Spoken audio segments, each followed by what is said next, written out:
Hello everyone, welcome to my channel English গাইস্টার। Friends, আজকে আমরা আলিফ লায়লার একটি স্টোরি আলোচনা করব। ঠিক আছে, অ্যারাবিয়ান নাইটস বা আলিফ লায়লার একটি স্টোরি, খুবই সুন্দর একটি স্টোরি। তো তোমরা প্রথম থেকে শেষ অবধি দেখো।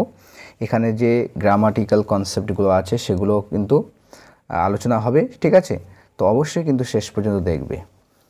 স্টোরিটাও দারুণ। তো প্রথমে চলো টাইটেল দিয়ে শুরু করা যাক। The flying horse. ফ্লাইং মানে কি? উড়ান্ত। ঠিক আছে, ফ্লাই মানে কি? ওড়া। ফ্লাইং উড়ান্ত। এখানে কিন্তু ফ্লাইং প্রেজেন্ট পার্টিসিপল অ্যাজেক্টিভ। ঠিক আছে, এটা অ্যাজেক্টিভের কাজ করছে। এটা হর্স সম্পর্কে ইনফরমেশন দিচ্ছে, মানে হর্সকে মডিফাই করছে। হর্স মানে কি? ঘোড়া। ঠিক আছে, বা অশ্ব। অশ্ব তো উড়ান্ত অশ্ব বা উড়ান্ত ঘোড়া। ঠিক আছে, দা এখানে ডেফিনাইট আর্টিকেল নির্দিষ্ট করে বলছে দ্য ফ্লাইং হর্স, অর্থাৎ উড়ান্ত অশ্ব, উড়ান্ত ঘোড়া। তো চলো দেখা যাক কেমন উড়ান্ত ঘোড়া। ছবিটা দেখতে পাচ্ছ, এক ব্যক্তি কিন্তু ঘোড়া নিয়ে দাঁড়িয়ে আছে আর রাজার সামনে উপস্থিত হয়েছে। তো চলো পড়া যাক স্টোরিটি। ওয়ান্স মানে একবার বা একদা। ইন পার্সিয়া, কোথায়? পারস্যে। পারস্য একটা দেশ, তোমরা জানো। ঠিক আছে, তো সেই দেশে, পারস্য দেশে new year celebration were going on. আচ্ছা, গো অন মানে চলতে থাকা। ঠিক আছে, তো নিউ ইয়ার সেলিব্রেশন অর্থাৎ নতুন বছর বা নববর্ষের উদযাপন। সেলিব্রেশন মানে উদযাপন, অনুষ্ঠান, উদযাপন। তো নববর্ষের উদযাপন চলছিল। ওয়ার গোয়িং অন, তো এটা কিন্তু পাস্ট কন্টিনিউয়াসে লেখা হয়েছে, মানে ওয়াজ অথবা ওয়ারের সাথে যদি ভার্বের আইএনজি ফর্ম যুক্ত হয়, ঠিক আছে, সেটা হয় কিন্তু পাস্ট কন্টিনিউয়াস টেন্স। ঠিক আছে, তো নিউ ইয়ারের সেলিব্রেশন চলছিল। The entire town was beautifully decorated. তো পুরো শহর, এন্টায়ার টাউন মানে পুরো শহরটাই বিউটিফুলি মানে সুন্দরভাবে ডেকোরেটেড ছিল, মানে সজ্জিত ছিল। ঠিক আছে, তো পুরোটাই কিন্তু সুন্দরভাবে সজ্জিত ছিল। এখানে কিন্তু প্যাসিভ ভয়েসে লেখা হয়েছে। ঠিক আছে, was beautifully decorated, was decorated, decorated এখানে থার্ড ফর্ম ভার্বে। তো সুন্দরভাবে কিন্তু ডেকোরেটেড ছিল বা করা হয়েছিল, সজ্জিত করা হয়েছিল পুরো শহরটা, entire city, entire town. The sultan of Persia had made special arrangements in the palace to celebrate the occasion. The Sultan of Persia, পারস্যের সুলতান, had made special arrangements. Arrangement মানে ব্যবস্থাপনা বা আয়োজন। তো বিশেষ আয়োজন করেছিলেন। হ্যাডের সাথে ভার্বের থার্ড ফর্ম, মেকের থার্ড ফর্ম হচ্ছে মেড, মানে এটা পাস্ট পারফেক্ট টেন্সে লেখা হয়েছে, পাস্টেরও পাস্ট। তো সুলতান, পারস্যের সুলতান একটা বিশেষ আয়োজন করেছিলেন। কোথায়? ইন দ্য প্যালেস, প্রাসাদে। টু সেলিব্রেট দ্য ওকেশন, এই ওকেশন বা অনুষ্ঠানটি, এই ইভেন্টটি সেলিব্রেট করতে, উদযাপন করতে। The arrangements were unique. তো অ্যারেঞ্জমেন্ট যে আয়োজন ছিল, সে আয়োজন কিন্তু অনন্য, একটু আলাদা ধরনের। ঠিক আছে, ইউনিক ছিল। অ্যান্ড ম্যাচলেস, এবং অতুলনীয়, যেটার ম্যাচ হয় না, matchless. The sultan and his courtier. তো সুলতান এবং তার যারা কোর্টিয়ার্স ছিল, কোর্টিয়ার মানে হচ্ছে সভাসদ। ঠিক আছে, তো সুলতান এবং দরবারি সভাসদরা, সুলতান এবং তার দরবারিরা, তার সভাসদরা এনজয়েড ইমেন্সলি, এনজয়েড উপভোগ করেছিল, আনন্দ উপভোগ করেছিল। ইমেন্সলি মানে অত্যন্ত। ঠিক আছে, অত্যন্ত এনজয় করেছিল, অত্যন্ত উপভোগ করেছিল সুলতান এবং তার সভাসদরা। When everyone was about to leave after the occasion was over. When মানে যখন, এভরিওয়ান প্রত্যেকে, was about to leave, leave মানে হচ্ছে চলে যাওয়া। ঠিক আছে, ছেড়ে চলে যাওয়া, পরিত্যাগ করা। যখন ছেড়ে চলে যেতে যাবে, মানে যেই ছেড়ে যেতে চলেছে বা ছেড়ে যেতে উদ্যত, after the occasion was over মানে অনুষ্ঠানটি ওভার বা শেষ হয়ে যাবার পরে, যখন ছেড়ে যেতে উদ্যত বা চলে যেতে উদ্যত, ঠিক সেই সময় অ্যান ইন্ডিয়ান অ্যাপিয়ার্ড, তখন কিন্তু একজন ভারতীয় উপস্থিত হলো, অ্যাপিয়ার হলো। বিফোর দ্য সালতান, সুলতানের সামনে একজন ভারতীয় অ্যাপিয়ার হয়েছিল, হাজির হয়েছিল। ঠিক আছে, এটা V2 মানে সিম্পল পাস্টে লেখা হয়েছে। He was seated on a decorated wooden horse. He was seated, তো সেই যুবক ব্যক্তিটি বসেছিল। ঠিক আছে, হি ওয়াজ সিটেড, সে বসেছিল, প্যাসিভ ভয়েসে লেখা হয়েছে। ঠিক আছে, এটা হচ্ছে সিটের থার্ড ফর্ম হচ্ছে সিটেড। হি ওয়াজ সিটেড, সে উপবিষ্ট ছিল, সে বসেছিল। On a decorated wooden horse, একটা ঘোড়ার উপরে। সেই ঘোড়াটা কেমন, সেটা ছিল সজ্জিত, ডেকোরেটেড এবং উডেন মানে হচ্ছে কাঠের তৈরি, ঠিক আছে। তো এটাও কিন্তু V3, এটাও V3, পরস্পর দুটো V3 ইউজ হয়েছে, অর্থাৎ এ দুটো কিন্তু অ্যাডজেক্টিভ হিসাবে বসেছে, ঠিক আছে। ডেকোরেটেড যেটা হর্সটা ছিল ডেকোরেটেড, আবার উডেন মানে সজ্জিত এবং কাঠের তৈরি, সজ্জিত কাঠের তৈরি ঘোড়ার উপরে সে বসেছিল। অলদো যদিও, মেড অফ উড, ঠিক আছে, কাঠের তৈরি, যদিও কাঠের তৈরি, কি দিয়ে তৈরি তার জন্য দেখো অফ এসছে, মেক অফ সামথিং, ঠিক আছে, কোনো কিছু দিয়ে তৈরি হওয়া। তো যদিও কাঠের তৈরি, the horse seemed as if it was real, যদিও কাঠের তৈরি হর্সটিকে মনে হয়েছিল, সিম মানে মনে হওয়া, সিমড মনে হয়েছিল মানে পাস্টে মনে হয়েছিল, অ্যাজ ইফ যেন, ইট ওয়াজ রিয়েল এটা আসল, মানে কাঠের তৈরি যদিও কিন্তু সেটাকে আসল মনে হয়েছিল। The Indian came forward, come forward মানে সামনের দিকে এগিয়ে আসা, ঠিক আছে, কাম ফরওয়ার্ড এখানে সেকেন্ড ফর্ম হিসাবে ইউজ করা হয়েছে, ঠিক আছে, কাম ফরওয়ার্ডের সেকেন্ড ফর্ম কেম ফরওয়ার্ড। তো যখন ভারতীয় ব্যক্তিটি সামনে এগিয়ে এলো, বাউড মানে হচ্ছে নত জানু হলো, মাথা নিচু করলো, বিফোর দ্য সালতান সুলতানের সম্মুখে সামনে, অ্যান্ড সেড এবং বলল, ঠিক আছে। তো সেই ইন্ডিয়ান ব্যক্তিটি সামনে এগিয়ে এসে সুলতানের সামনে মাথা নিচু করে বলল, কি বলল, your majesty Maharaj, this horse can fly, এই হর্সটি উঠতে পারে, এই ঘোড়াটি উঠতে পারে। তো ক্যান এখানে মডাল ভার্ব হিসেবে ইউজ হয়েছে, ক্যান ফ্লাই উঠতে পারে।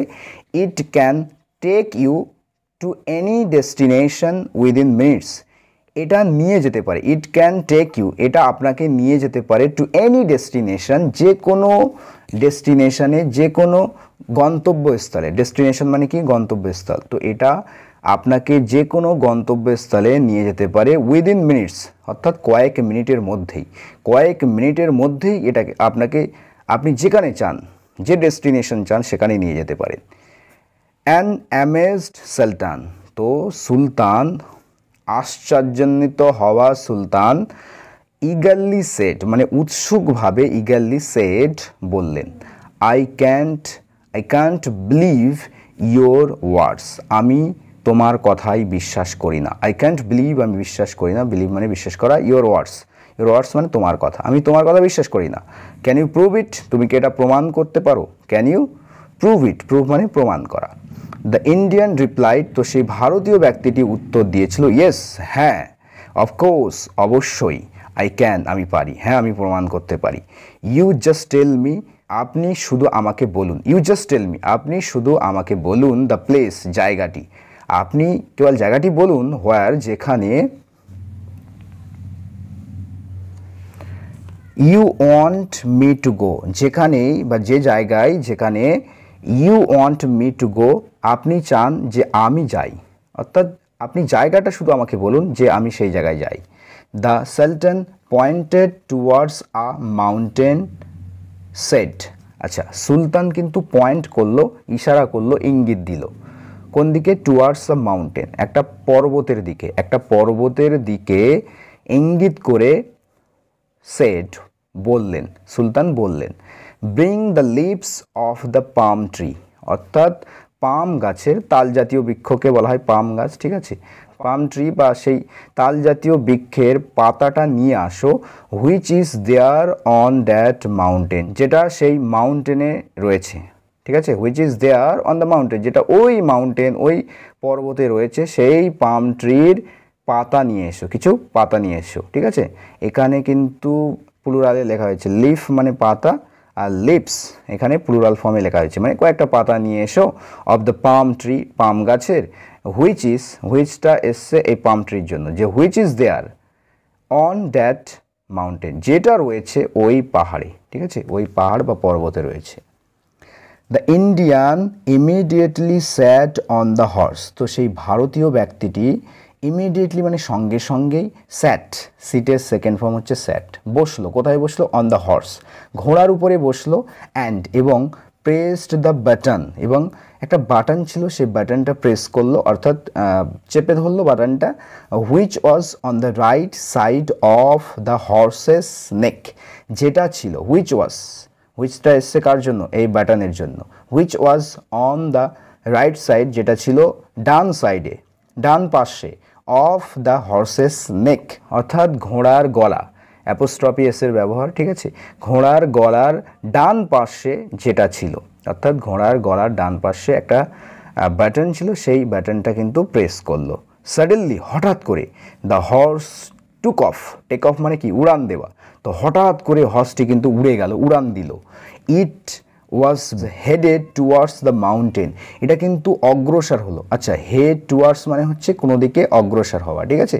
হেডেড টুয়ার্ডস, হেডেড এখানে কিন্তু মানে প্যাসিভ ভয়েসে লেখা হয়েছে, এখানে থার্ড ফর্ম হিসেবে ইউজ করা হয়েছে। ইট ওয়াজ হেডেড মানে এটা রওনা দিয়েছিল, কোন দিকে অগ্রসর হলো, টুয়ার্ডস দ্য মাউন্টেন মানে পাহাড়ের দিকে কিন্তু এটা রওনা দিয়েছিল বা সেই দিকে অগ্রসর হয়েছিল। In no time it return, in no time বলতে অল্প সময়ের মধ্যে, অল্প সময়ের মধ্যে এটা কিন্তু ফিরে এলো, রিটার্ন করলো। The Indian gave the palm leaves to the sultan, তো ভারতীয় ব্যক্তিটি পাম লিভস দিল, গিভ মানে দেওয়া আর গেভ দিয়েছিল, ঠিক আছে। তো ভারতীয় ব্যক্তিটি পাম গাছের পাম ট্রি লিভস বা পাতা দিয়েছিল কাকে, টু দ্য সালতান, সুলতানকে কিন্তু দিয়েছিল, সেই পাম গাছের কিছুটা পাতা দিয়েছিল, কিছু পাতা দিয়েছিল। The sultan was immensely impressed, so সুলতান কিন্তু অত্যন্ত মুগ্ধ হয়েছিলেন, ইমপ্রেসড হয়েছিলেন, ঠিক আছে। তো এখানে কিন্তু প্যাসিভ ভয়েস লেখা হয়েছে, সুলতান ওয়াজ ইমেন্সলি ইমপ্রেসড। হি সেড, তো তিনি বললেন, কে বললেন, সুলতান বললেন, ইউ ওয়ার কারেক্ট, তুমি ঠিক বলেছিলে, ঠিক আছে। ইউ ওয়ার কারেক্ট, তুমি আগে ঠিক বলেছিলে, সেই জন্য এখানে পাস্টে ওয়ার ইউজ করা হয়েছে, যে ইউ আর কারেক্ট, তুমি ঠিক বলেছিলে। ইয়াং ম্যান, যুবক, তুমি ঠিক বলেছিলে। ইয়োর হর্স ইজ ইউনিক, তোমার হর্সটা অনন্য, আলাদা ধরনের। I would like to buy, আমি কিনতে চাই। আচ্ছা, উড লাইক মানে হচ্ছে চাওয়া, এখানে আই দিয়ে অ্যাপোস্ট্রফি তারপর ডি আছে, এটা হচ্ছে আই উডের কন্ট্রাক্টেড ফর্ম, ঠিক আছে। আই উড লাইক মানে কি, উড লাইক মানে হচ্ছে চাওয়া, LIK লাইক, উড লাইক মানে হচ্ছে চাওয়া। তো I would like, I want আমি চাই, টু বাই কিনতে, ইউর হর্স তোমার ঘোড়াটা আমি কিনতে চাই। Tell me the it's price, আমাকে বলুন এর মূল্য, এর দামটা কত আমাকে বলুন।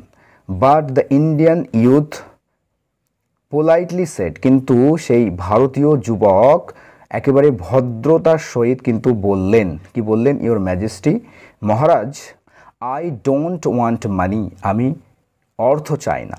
আই ডোন্ট ওয়ান্ট আমি চাই না, মানি অর্থ, আমি কোনো অর্থ চাই না। I just want to marry the princess, আমি কেবল বিবাহ করতে চাই রাজকুমারীকে। আই জাস্ট ওয়ান্ট, আমি কেবল চাই, টু ম্যারি বিবাহ করতে, দ্য প্রিন্সেস রাজকুমারীকে, আমি কেবল রাজকুমারীকে বিবাহ করতে চাই।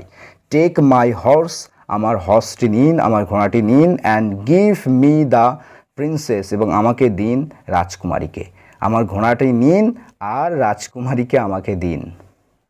The entire court was stun to hear this, তো পুরো কোর্ট, পুরো রাজদরবার একেবারে অবাক হয়ে গিয়েছিল, একেবারে হতভম্ব হয়ে গিয়েছিল, টু হিয়ার দিস এটা শুনে। তো পুরো দরবার এটা শুনে অবাক হয়ে গিয়েছিল, ঠিক আছে, স্টান হয়ে গিয়েছিল, হিয়ার মানে শ্রবণ করা।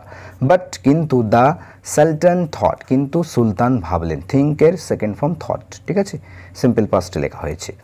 তো সুলতান ভাবলেন, ইট কুড বি ডেঞ্জারাস, অর্থাৎ বিপজ্জনক হতে পারে, ইট কুড বি ডেঞ্জারাস বিপজ্জনক হতে পারে, ফর পার্সিয়া, পার্সিয়ার জন্য, পারস্যের জন্য। ইফ দিস ইন্ডিয়ান, যদি এই ভারতীয়, সেলস বিক্রয় করে, দ্য হর্স এই ঘোড়াটিকে, ইন সাম আদার কিংডম অন্য কোনো রাজ্যে, যদি এই ইন্ডিয়ান যুবকটি বিক্রি করে এই ঘোড়াটি অন্য কোনো রাজ্যে, তাহলে পারস্যের জন্য এটা বিপজ্জনক হতে পারে। But if I agree to his proposal, কিন্তু যদি আমি অ্যাগ্রি করি, রাজি হই তার প্রপোজালে, তার এই প্রস্তাবে যদি আমি অ্যাগ্রি হই বা রাজি হই, পিপল উইল থিঙ্ক, তো লোকজন ভাববে, লোকজন কি ভাববে, দ্যাট যে I don't love my daughter, যে আমি ভালোবাসি না আমার কন্যাকে। তো আমি যদি প্রপোজালে রাজি হই, তাহলে লোকজন কি ভাববে, যে আমি আমার কন্যাকে ভালোবাসি না, ঠিক আছে। আর যদি সে অন্য রাজ্যে বেঁচে যায়, তাহলে কিন্তু আমার রাজ্যের জন্য ক্ষতি হবে বা ভালো হবে না, ডেঞ্জারাস হবে, বিপজ্জনক হবে। সো সুতরাং দ্য সালতান আনসার্ড, সুতরাং সুলতান উত্তর দিয়েছিল ভেরি ট্যাক্টফুলি, খুবই কৌশলগতভাবে, খুবই কৌশলে উত্তর দিয়েছিল। ফার্স্ট, প্রথমে, the prince will check the specialities of the horse, প্রথমে রাজকুমার চেক করবে, উইল চেক পরীক্ষা করবে দ্য স্পেশালিটিস বিশেষত্ব অফ দ্য হর্স, ঘোড়ার বিশেষত্ব প্রথমে রাজকুমার পরীক্ষা নিরীক্ষা করবে, দেন তারপরে উই উইল টেক ডিসিশন, তারপরে আমরা নেব ডিসিশন নেব, তারপরে আমরা সিদ্ধান্ত নেব, তারপরেই উই উইল টেক আমরা নেব, আর ডিসিশন একটা সিদ্ধান্ত, তারপরেই আমরা একটা সিদ্ধান্ত নেব। দ্য ইন্ডিয়ান ইউথ অ্যাগ্রিড, তো ভারতীয় যুবকটি রাজি হয়েছিল, ঠিক আছে, সেকেন্ড ফর্ম অ্যাগ্রি মানে রাজি হওয়া, অ্যাগ্রিড রাজি হয়েছিল। The sultan thought maybe by the time the prince takes a trial run of the horse, the Indian may change his decision. The Sultan thought, সুলতান ভাবলেন, কি ভাবলেন, মেবি সম্ভবত, বাই দ্য টাইম মানে এরই মধ্যে, এই সময়ের মধ্যেই, দ্য প্রিন্স রাজকুমার takes a trial run of the horse, take a trial run মানে একটা পরীক্ষা নিরীক্ষা করা, পরীক্ষা করা, তো রাজকুমার পরীক্ষা নিরীক্ষা করবে ঘোড়াটির, এরই মধ্যে দ্য ইন্ডিয়ান মে চেঞ্জ, তো ভারতীয়টি পরিবর্তন করতে পারে, হিজ ডিসিশন তার সিদ্ধান্ত, and take the money for the horse, এবং ঘোড়ার বিনিময়ে অর্থ নিতে পারে, ঠিক আছে। তো এর মধ্যে তো যতক্ষণ রাজকুমার পরীক্ষা নিরীক্ষা করবে ঘোড়াটি, এর মধ্যে হয়তো ইন্ডিয়ান তার সিদ্ধান্ত পরিবর্তন করতে পারে এবং সে ঘোড়ার বিনিময়ে অর্থ নিতে পারে। অন দ্য আদার হ্যান্ড, অন্যদিকে দ্য ইন্ডিয়ান থট, অন্যদিকে ভারতীয়টি ভাবলো, ইট সিমস মনে হচ্ছে, the sultan has agreed to my terms, যে সুলতান অ্যাগ্রি করেছে, রাজি হয়েছে, প্রেজেন্ট পারফেক্ট টেন্সে লেখা হয়েছে যে সুলতান অ্যাগ্রি করেছে, রাজি হয়েছে, টু মাই টার্মস আমার শর্তগুলোতে, মনে হচ্ছে সুলতান আমার শর্তে রাজি হয়েছে, হেন্স তাই, বোথ ওয়ার হ্যাপি উভয়ে খুশি হয়েছিল, তাই উভয়ই কিন্তু খুশি হয়েছিল। The prince was so eager, তো রাজকুমার এতটাই আগ্রহী ছিল, এতটাই উৎসুক ছিল, টু ফ্লাই দ্য হর্স, ঘোড়াটি ওড়ানোর জন্য, that he did not even bother, সে এমনকি বদারও করেননি, বিরক্তবোধও করেননি, টু আস্ক জিজ্ঞাসা করতে, অ্যাজ টু মানে অ্যাবাউট বা রিগার্ডিং হাউ টু অপারেট, কীভাবে অপারেট করতে হয়, চালাতে হয়, দ্য হর্স, ঘোড়াটি কীভাবে অপারেট করতে হয়, চালাতে হয়, এটা সম্পর্কে জিজ্ঞাসা পর্যন্ত করেনি। তো প্রিন্স বা রাজকুমার এতটাই উৎসুক ছিল ঘোড়াটি ওড়ানোর জন্য যে সে এমনকি জিজ্ঞাসা করতেও কিন্তু বদার করেনি যে কিভাবে ঘোড়াটি চালাতে হয়। He immediately sat on the horse, তিনি কিন্তু সঙ্গে সঙ্গে কোথায় বসলো, ঘোড়াটির উপরে বসে পড়লো। স্যাট সিটের second form, pressed one of the buttons, তো বাটনস ছিল, বাটনের মধ্যে একটা বাটন, নিশ্চয়ই তাহলে একের অধিক বাটন ছিল, তো বাটনগুলোর মধ্যে একটা বাটন প্রেস করলো বা চাপলো। ডিসঅ্যাপিয়ার্ড ইনটু থিন এয়ার, একেবারে বাতাসে সে কিন্তু উধাও হয়ে গেল, ডিসঅ্যাপিয়ার হয়ে গেল, ঠিক আছে। When the Prince did not return, যখন প্রিন্সটি ফিরে এলো না, ডিড নট রিটার্ন ফিরে আসেনি বা ফিরে এলো না, ইভেন আফটার মেনি আওয়ার্স, এমনকি কয়েক ঘন্টা পরেও। When the Prince did not return, যখন রাজকুমার ফিরে এলো না, ফিরে আসেনি, ইভেন আফটার মেনি আওয়ার্স, কয়েক ঘন্টা, অনেক ঘন্টার পরেও, একজন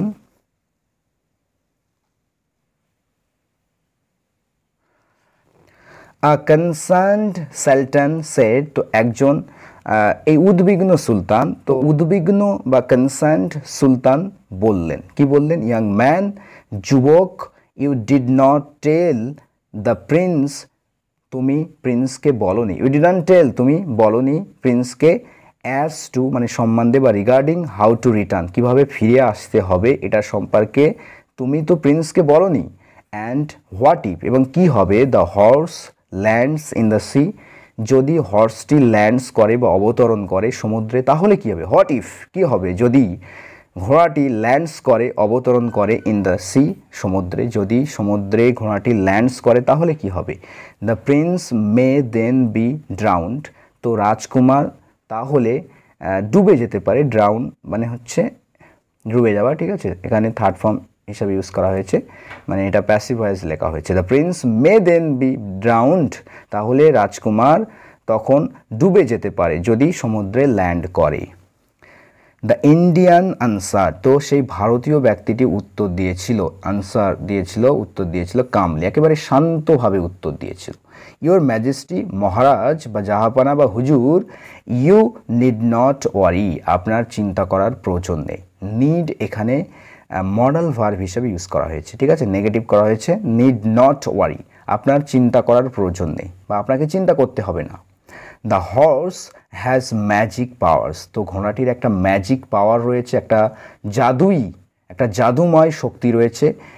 ইট উইল নেভার ল্যান্ড, এটা কখনোই ল্যান্ড করবে না, অবতরণ করবে না, অ্যাট আ প্লেস, এমন কোনো জায়গায়, where there is a possibility, যেখানে পসিবিলিটি রয়েছে, সম্ভাবনা রয়েছে, of any danger to the rider, আরোহীর, রাইডার মানে হচ্ছে আরোহী, আরোহীর মানে এই ঘোড়াটি যে চড়বে তার যে কোনো প্রকারের বিপদ হওয়ার যে সম্ভাবনা যদি থাকে এমন কোনো জায়গায়, সেই জায়গায় কিন্তু কখনোই এটা ল্যান্ড করবে না। ইট উইল নেভার ল্যান্ড, এটা কখনোই ল্যান্ড করবে না, অবতরণ করবে না, অ্যাট আ প্লেস, এমন একটা জায়গায়, হোয়ার যেখানে, there is a possibility, where there is a possibility, যেখানে সম্ভাবনা রয়েছে কিসের, অফ এনি ডেঞ্জার, যে কোনো বিপদের, টু দ্য রাইডার, আরোহীর, যে আরোহণ করছে সেই ব্যক্তির জন্য। But a doubtful sultan replied, কিন্তু সন্দিহান মানে সন্দেহে থাকা, সন্দেহপূর্ণ সুলতান উত্তর দিয়েছিল, রিপ্লাইয়ের second form replied, I will behead you, আমি তোমাকে শিরোচ্ছেদ করে দেব। বিহেড মানে কি, শিরোচ্ছেদ করা, ঠিক আছে, মাথা উড়িয়ে দেওয়া, মুন্ডু উড়িয়ে দেওয়া। আই উইল বিহেড ইউ, আমি তোমাকে শিরোচ্ছেদ করে দেব। If my son is harmed, যদি আমার পুত্রের কোনো ক্ষতি হয়, ঠিক আছে, if my son is harmed passive ভয়েসে লেখা হয়েছে, যদি আমার পুত্রের কোনো ক্ষতি হয় তাহলে আমি তোমার মাথা উড়িয়ে দেব। ইন এনি ওয়ে, যে কোনোভাবেই যদি আমার পুত্রের ক্ষতি হয়, আই উইল বিহেড ইউ, আমি তোমার শিরোচ্ছেদ করে দেব। You will be imprisoned until he returns, তোমাকে কারারুদ্ধ করা হবে, passive voice, you will be imprisoned, imprison মানে কারারুদ্ধ করা, জেলে বন্দি করা, ইউ উইল বি ইমপ্রিজেন্ট ভিতরি, তোমাকে কারারুদ্ধ করা হবে, আনটিল হি রিটার্নস, যতক্ষণ না সে ফিরে আসে, যতক্ষণ না সে ফিরে আসে তুমি জেলে বন্দি থাকবে। দেন তারপরে directing the soldiers the sultan said, তারপর নির্দেশ দিয়ে, সেনাবাহিনীদের নির্দেশ দিয়ে সুলতান বলল, ইমপ্রিজন হিম, তাকে বন্দি করো, কারারুদ্ধ করো, ইমপ্রিজন করো, বাট মেক শিওর, কিন্তু নিশ্চিত থেকো বা নিশ্চিত করো, that no harm is cause to him, যে কোনো প্রকারের ক্ষতি যেন তার না হয়, নো হার্ম, কোনো প্রকারের যেন ক্ষতি, no harm is caused to him, কোনো প্রকারের ক্ষতি যেন তার না হয়, এটা কিন্তু নিশ্চিত করো। ফ্রেন্ডস, তাহলে আজকে এই পর্যন্ত থাক, পরবর্তী ক্লাসে আমরা এখান থেকে পড়বো, ঠিক আছে। সো ফ্রেন্ডস, শেষ পর্যন্ত দেখার জন্য তোমাদের অসংখ্য ধন্যবাদ। ভালো থাকবে, সুস্থ থাকবে আর পড়তে থাকো, ঠিক আছে। Thanks for watching this video.